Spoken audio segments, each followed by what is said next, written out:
Football kit ban. Is that possible? Well, yes, folks. There have been such wild cases in the history of our favorite game, and we will tell you about them right now. Let's start with a political scandal. For the 1992-93 season, Fiorentina planned to play in a purple kit with geometric patterns on the top and sleeves. It seemed that the shirt looked creative and didn't contain anything illegal, but attentive critics noticed a pattern that looked like a swastika, which is a Nazi symbol. When people began to express dissatisfaction, the manufacturing company Lotto and Fiorentina tried to justify themselves and said that this was just a stupid accident. But there was another fact that added fuel to the fire. The club founder, Luigi Ridolfi, was a member of Benito Mussolini's National Fascist Party. Fiorentina managed to play 4 matches in their scandalous kit, and then it was taken off the market and replaced with a white version that didn't contain any specific patterns. Well, how about a story where a team's kit was banned by its own coach during a match? In the 1995-96 season, Manchester United had an away match against Southampton 4 games before the end of the English Premier League season. At that time, Alex Ferguson's team were claiming the league title and had a series of 11 wins in the last 12 matches. The Saints, on the contrary, fought for survival and looked like clear underdogs in the duel. By the halftime, Manchester United, playing in a great kit with red and black details, were sensationally down 0-3. And when the players entered the locker room, Ferguson did not scold them for a bad game, but ordered them to immediately take off their kit, throw it in the trash and change.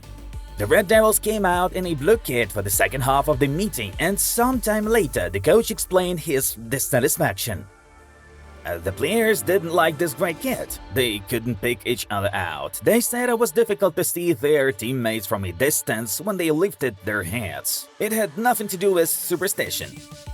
Naturally, the English Football Association gave United a hefty £10,000 fine for changing uniforms at halftime. But Ferguson no longer cared. "The best £10,000 I ever spent," he replied. The Mancunians immediately improved their game in the second half, but recouped only 1 goal. The match ended with Southampton winning 1-3. The result did not greatly affect the title race, and Manchester still won the gold medals, but the team never wore that grey kit again. By the way, prior to the match against Southampton, the Devils played 4 games in the unlucky kit, in which they drew once and suffered 3 defeats. Apparently, Fergie really felt some kind of curse in that and did the right thing.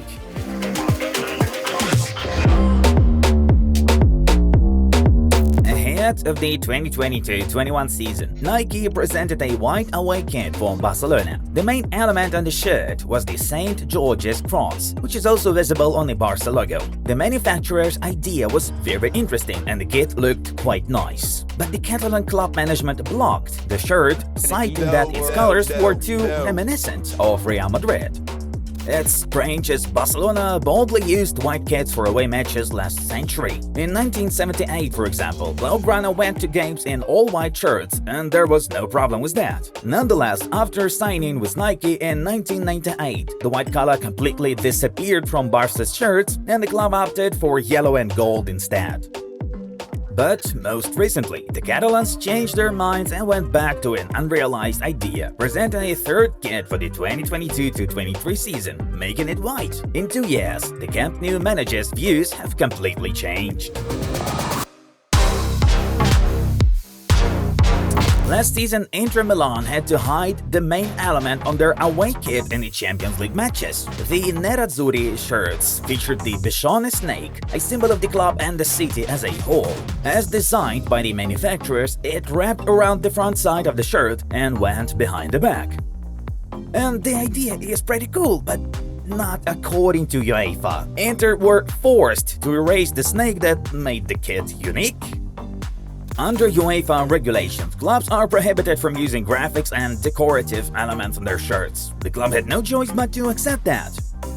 Without the snake, the kit looks very boring, but at least in Serie A, Inter were allowed to leave everything as it is.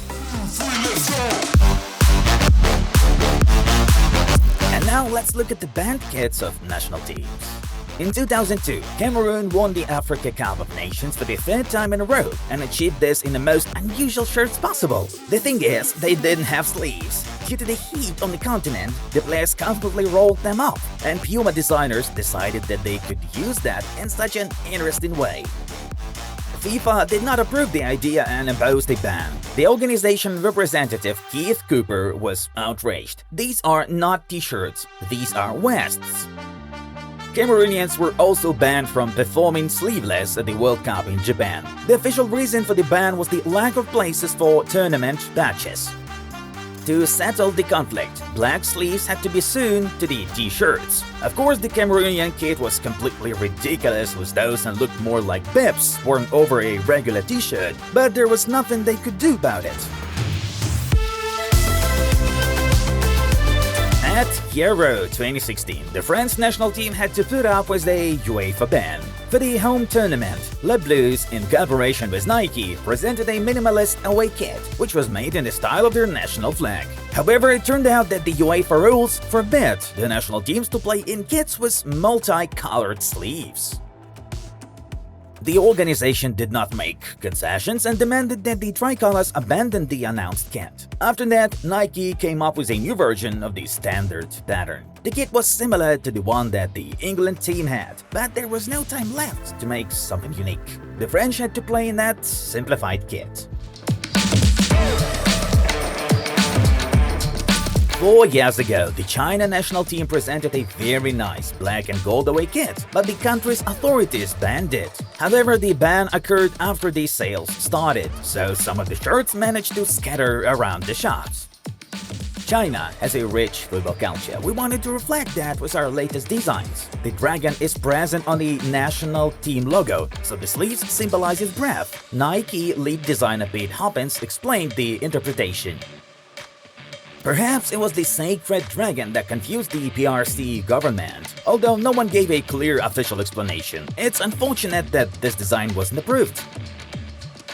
Guys, we have launched a new project called Food Out, and we recommend you a video from the motivational story of Liverpool newcomer Darwin Núñez. And you'll also find more great videos about Lionel Messi, Wayne Rooney, and other famous players on the channel. We'll leave links to the videos in the end cards of the episodes.